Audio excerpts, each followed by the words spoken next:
Hello everyone, it's great to see you again. Marriage is supposed to be one of the most important and happiest milestones in a person's life.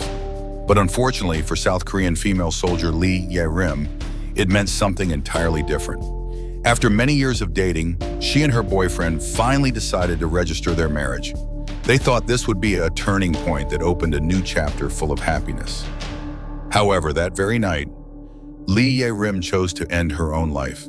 She left behind not laughter, but a heart-wrenching pain, when the wedding suddenly turned into a funeral.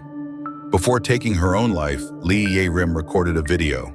In it, she recounted everything she had experienced in the military, the traumas, the unforgettable humiliations. When the video was made public, all of South Korea was shocked. More than 400,000 people signed a petition demanding a full investigation into the entire matter. What truly happened to her during her service? Lee Ye-rim was an Air Force officer, not only highly skilled professionally, but also strikingly beautiful, comparable to a celebrity. In the eyes of her comrades, she was an ideal role model. Outside of work, she lived simply and happily with her longtime boyfriend, someone who always supported her wholeheartedly. Both families loved each other and eagerly awaited the wedding day. After registering their marriage, they had a warm dinner at a fancy restaurant. Everything seemed perfect. Anyone looking in would think they were living the best days of their lives. But no one knew that behind that smile, Lee Ye-rim was silently enduring so much pain. That dinner was actually her final farewell to her husband.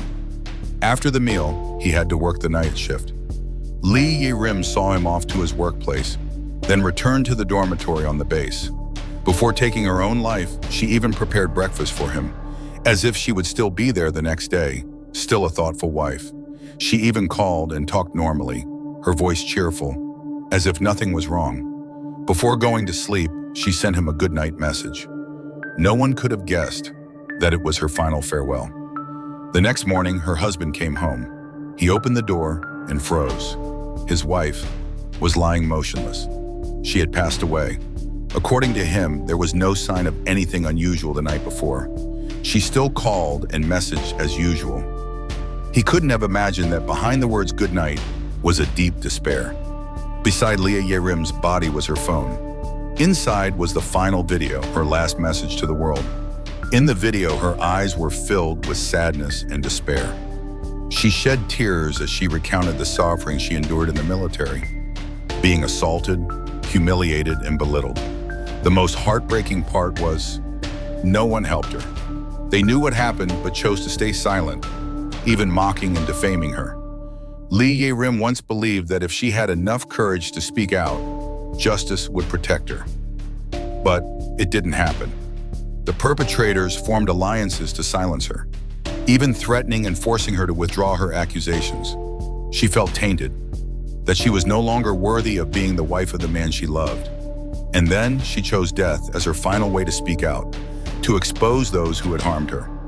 In the video, she clearly said, all the people who bullied and assaulted her were cruel individuals who deserved to be punished. A female officer like Lee Ye-rim, someone with talent, charisma, and a passionate heart, ended up with such a tragic ending. People can't help but wonder, what happened? What was so terrible that made her endure humiliation and injustice, and ultimately choose to leave forever? In her final video, Lee Ye-rim mentioned those who had assaulted and bullied her in the military, but did not reveal their identities. And that very fact sparked public outrage, as everyone wanted to know, who exactly were these people hiding in the shadows? Lee Ye-rim, from a young age, was a very special girl. She had a sweet, natural beauty that stood out so much that many people compared her to celebrities.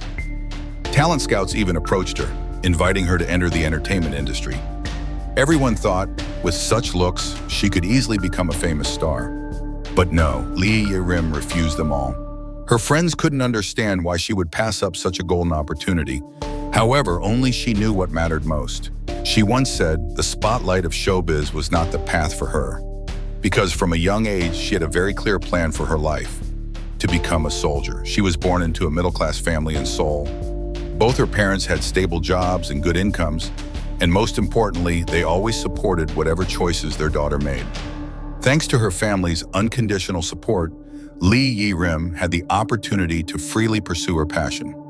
Unlike many girls her age who were interested in fashion or beauty, she was drawn to things that were more powerful: big motorcycles, fighter jets, and firearms.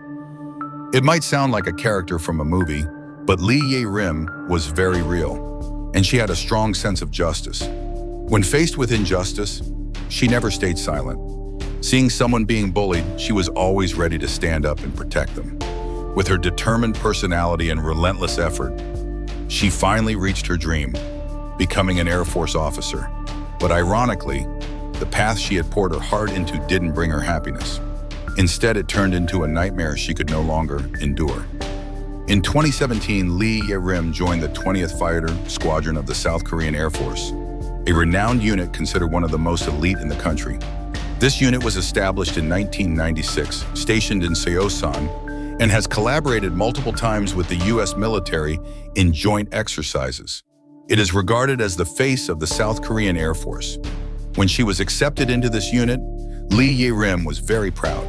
She believed she was closer than ever to realizing her dream of becoming an elite soldier. She was excited, confident, and fully committed to diving into that harsh environment with all her determination. But no one could have guessed that very place would become the beginning of the darkest days and the deepest wounds in her life. With her beautiful face and friendly personality, Lee Ye-rim quickly became the center of attention in the military environment, where women were already very rare. From the very beginning, she received quite a few flirtatious advances from male colleagues, but she always declined politely and gently, without embarrassing anyone. However, saying no didn't mean she was left alone. Despite making her feelings clear, she was still subjected to prying eyes and inappropriate whispers every day.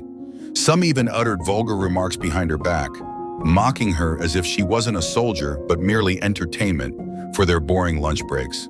Lee Ye-rim knew she couldn't change everyone, so she chose to withdraw. She limited her interactions, avoided starting too many conversations, and even brought her longtime boyfriend to the unit as a way to tell everyone, "I have a partner, please respect that." That approach seemed to work. Many people kept their distance afterward and stopped overtly flirting. But unfortunately, there were still those who didn't know when to stop. Among them was a man named Jang, a sergeant, a few years older than Lee Ye-rim, and someone who enlisted before her. Using his senior status, Jang frequently tried to approach her, making inappropriate remarks. Whenever they had the chance to work together, he always found ways to touch her, deliberately abusing his position to satisfy his desires. Lee Ye-rim tried to avoid him many times, but things came to a head during a unit party. That day, everyone was drinking, and the atmosphere was more relaxed than usual. Then Jang, drunk and no longer considerate, openly harassed her in front of many people.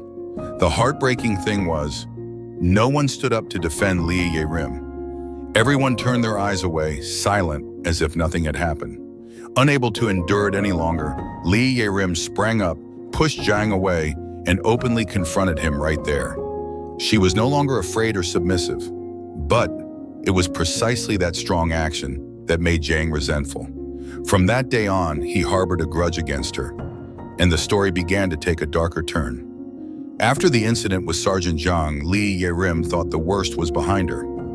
But no, it was only just beginning.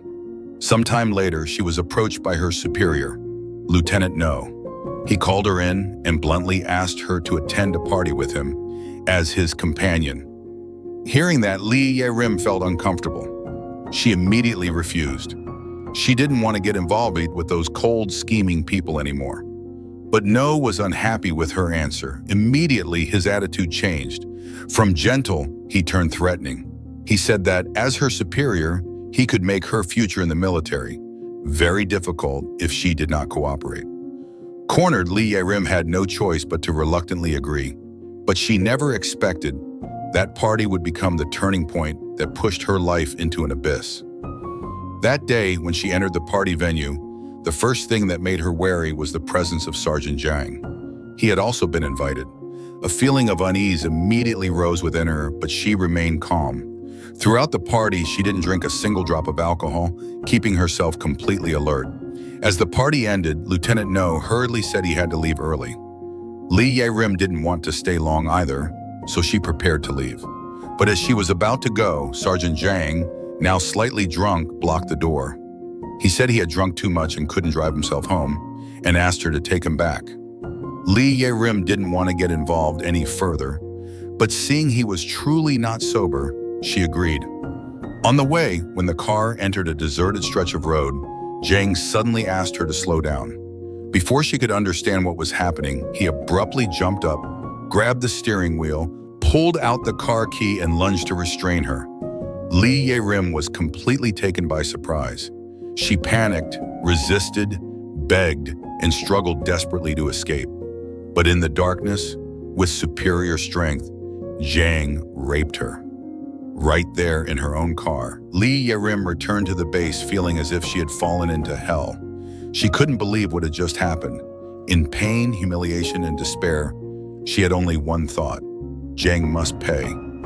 Gathering all her courage, she went to Lieutenant No, the person she still believed could uphold justice in the unit, to report the entire incident. At that time, No appeared very serious, listening to every detail. He nodded, showed sympathy, and promised to report the matter to his superiors. He also assured her that Sergeant Zhang would be dealt with severely. Hearing that, Li Ye-rim felt somewhat comforted. She returned to the dormitory, holding on to a small hope that justice still existed in the military. But it was all just a sham. The truth was, Lieutenant No didn't report anything at all. He was afraid of being implicated because he was the one who organized that party, which was held despite a ban on gatherings due to the pandemic. If the matter was exposed, his path to promotion would be ruined. So after Li Ye-rim left the room, No immediately called Zhang, not to reprimand him, but to tell him to handle the matter quickly and quietly. Make sure to clean everything up. Don't let it affect anyone. And from that moment on, Li Ye-rim was truly cast out of the circle of protection. She was left completely alone, facing a whole system of silence and deceit. She thought submitting the evidence from the dash cam would be the turning point to bring the truth to light. But no, what Li Ye-rim received instead was a long series of shocks and betrayals. That night, Sergeant Zhang came to see her, not to apologize, but to threaten. He coldly said, "You're about to get married, right? If you want to live peacefully, it's best not to cause any more trouble. I won't go easy on you." Li Ye-rim was stunned. How did he know such a private matter? Clearly, someone had leaked it. The first person she thought of was Lieutenant No. The very next day, she went to see No, but this time his true face was no longer hidden. He said coldly, "Things like this are nothing new in the military. If you plan to make a big deal out of it, neither side will end well." At that moment, Li Ye-rim finally came to a full realization. She understood that, from beginning to end, No never intended to help her. He only wanted to cover everything up to protect his position and reputation. But Li Ye-rim didn't give up. She bravely submitted the evidence, the dashcam footage, to the military police. In her heart, she still held hope that justice would come, that Zhang, her attacker, would finally be held accountable. But what happened next only deepened her despair. The military police did not arrest Zhang. There was no temporary detention, nor was he suspended from duty. Instead, they summoned Li Ye-rim multiple times for questioning. Each time, she was forced to recount the entire incident, like a nightmare replaying over and over in her mind. No one asked if she was okay. No one cared about the victim's feelings. Her mental and physical health gradually deteriorated, but she kept enduring, holding on to her last faith in justice. Half a month later, when everything was already clear, Zhang was finally called in for questioning. It was a superficial, perfunctory interrogation. No intense questioning, no confrontation. Just reluctant, half-hearted questions. And then, the investigation's conclusion left Li Ye-rim stunned into silence. Sergeant Zhang claimed that he was too drunk that day and couldn't control his behavior. Sound familiar? An old cheap excuse, but still effective in a rotten system. Even worse, the military police accepted that defense. No criminal charges were filed. No military trial took place. No punishment was given. Zhang was simply transferred to another post, a meaningless penalty. The military chose to cover up the entire incident to protect its image. There was no public announcement, no news reports allowed, and no internal disciplinary actions taken. Silence became the mandatory rule. The reason? Jiang had powerful backing, a force strong enough to make everyone bow their heads and stay silent. Li Yerim fought with everything she had, her honor, her courage, and even her mental strength. But in return, all she received was silence, indifference, and betrayal. From a female officer full of dreams, Li Yerim began to doubt everything. The military she once saw as her ideal place, the justice she tried to uphold, and even herself. Day after day, she lived in pain, torment, and hurt. Every time she stepped outside, fear gripped her. Every time she looked in the mirror, she saw a faint shadow, no longer herself. And then, depression hit her, quietly, relentlessly, and destructively. No one helped her, no one believed her, no one stood by her side. Li Yerim, the girl who always tried to be strong, in the end, could no longer hold on. She took a 2-month sick leave and returned home, hoping to find some peace. But peace never came to her. Even during her sick leave, Sergeant Jiang didn't let up. He kept calling her late at night, over and over, threatening her and spewing disgusting insults into her ear. He said, "You will never have a peaceful life." It didn't stop there. The military police, the very people who were supposed to protect the victim, sent agents to Li Yerim's home multiple times to persuade her to drop the complaint. They even threatened her, saying, "If you keep pressing charges, we will call your parents and boyfriend. They will find out everything." Li Yerim felt like she had fallen into a bottomless pit. She once thought, maybe I should tell my family everything, or talk to my boyfriend. But then she stopped herself. She didn't want them to carry the pain and shame she was already bearing. And so, she chose to endure it all alone. On May 18th, Li Yerim's medical leave ended. She returned to her unit, only to be immediately transferred to Fighter Squadron 15. She accepted it, hoping the new environment would give her a fresh start. But little did she know, it was even worse than before. At the new unit, her colleagues shunned and isolated her. Every day at work felt like being cornered. Even while battling severe depression, Li Yerim was forced to keep working nonstop, with no days off and no one checking in on her. And when she returned to the barracks, her bed was piled high with trash. They wouldn't leave her alone, not even in her private space. Every time she cleaned it up, a new pile would appear. Never in her life had Li Yerim felt so small and invisible. She had once been a proud female soldier, wearing her uniform with honor. But now, she was just a name spoken with contempt and rejection. And then one day, a fateful day. Li Yerim couldn't endure it any longer. She decided to leave, but not in silence. She chose to end her life, to expose everything. Not out of weakness, but because she had reached the very last limit, where there was no other way out. In the final lines she left behind, she did not complain or curse. Instead, she named each person who had pushed her into hell: Sergeant Yang, Lieutenant No, the military police department, all those who stayed silent when she cried out for help. She left behind evidence, recordings, videos, messages, reports, all carefully prepared so that no one could deny the truth. Li Yerim didn't leave because she was weak. She left because she wanted those who trampled on her to live with their guilt forever. She chose death as a final, powerful, and fierce strike against the crimes of the system. But what enraged everyone even more was the cold indifference of the superiors after Li Yerim's death. The South Korean Ministry of Defense issued only a brief cold statement on their official social media account. They referred to her death as an isolated incident. No apology, no accountability, not a single word expressing sympathy or sorrow. Li Yerim's father was struck dumb as if he had died a second time. He couldn't accept the harsh truth that the pain his daughter endured for so many months was ultimately buried under a few cold, indifferent lines of announcement. And then he rose up. He submitted a petition on the Blue House website, calling on everyone to join him in seeking justice for his daughter. In the petition, he named those who had enabled the evil. He demanded that the truth be brought to light. His little daughter had passed away, But he would not let her story be buried in silence.